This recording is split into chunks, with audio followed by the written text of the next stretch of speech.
দীর্ঘদিন ধরে বেহাল নোয়াখালীর সোনাপুর আব্দুল্লাহ মিয়ার হাট সড়কটি খানাখন্দ আর বড় বড় গর্তে প্রতিদিন ঘটছে ছোট বড় দুর্ঘটনা।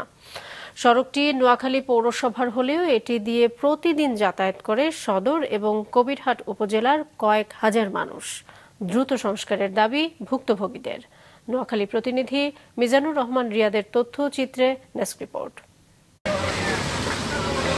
ছোট বড় গর্তে বেহাল নোয়াখালী পৌর এলাকার সোনাপুর থেকে কবিরহাট আব্দুল্লাহ মিয়ার হাট সড়কের, যা দিয়ে জেলা শহর বিভিন্ন শিক্ষা প্রতিষ্ঠান সহ বিভিন্ন সরকারি দপ্তরে প্রতিদিন যাতায়াত করতে হচ্ছে কয়েক হাজার মানুষকে। দীর্ঘদিন সংস্কার না হওয়ায় এই সড়ক এখন দুর্ভোগ দুর্ঘটনার আরেক নাম। পৌর কর্তৃপক্ষকে সংস্কারের জন্য বারবার বলেও মিলছে না সমাধান। এই রাস্তাটা অনেক দিন থেকে খুবই বেহাল অবস্থা। বর্ষাকাল আসলে এখান দিয়ে চলাফেরা করা খুবই কঠিন। রাস্তা ভাঙাচুরা, গাড়ি ঘোড়া চলতে পারে না, মানুষ হাঁটতে পারে না, কাদা কুদা কাদা গর্ত উঠেছে বিরাট। রাস্তার এই বেহাল অবস্থা আমরা প্রশাসনের কাছে অনেকবার ধর্ণা দিয়েছি, টেলিফোন করেছি, আমাদের এই রাস্তার কাজ কিছুই হয়নি। তবে কর্তৃপক্ষ সাড়া না দিলেও দুর্ভোগ লাঘবে এগিয়ে এসেছেন স্থানীয় এক প্রবাসী। তার উদ্যোগে ইট পাথর বালি দিয়ে ছোট বড় গর্ত ভরে কোনো রকম চলাচলের উপযোগী করা হচ্ছে।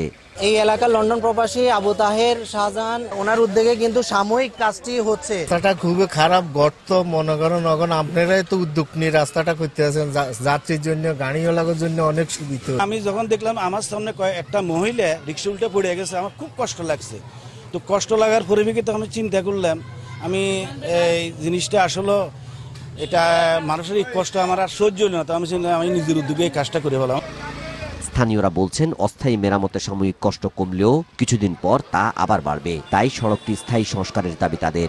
অনেক সময় অ্যাক্সিডেন্ট হয়, স্টুডেন্টরা কলেজে প্রতিদিন যেতে পারে না, এখানে যাওয়ার সময় অনেক অসুবিধা হয়, যার কারণে আমরা এখানে স্থায়ীভাবে একটা মেরামত চাই। আমরা খুব চাইছি যে দ্রুত রাস্তাটা যেন সংস্কার করা হয়।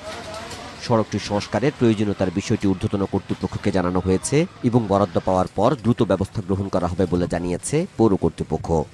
রাস্তাটা কিছু খাদাখন্দ বিভিন্ন জায়গায় আছে। আর আপনারা জানেন বিগত বছর বন্যায় আমাদের অনেক রাস্তা ক্ষতিগ্রস্ত হয়েছে, তার মধ্যে এটাও একটা। তো আমরা ক্ষতিগ্রস্ত রাস্তাগুলো পুনর্বাসনের জন্য মন্ত্রণালয় ইতিমধ্যে পত্র দিয়েছি। সড়কটি দ্রুত স্থায়ী সংস্কারের দাবি সবার। নাজমুল সাদিকি, মাছরাঙ্গা নিউজ ডেস্ক।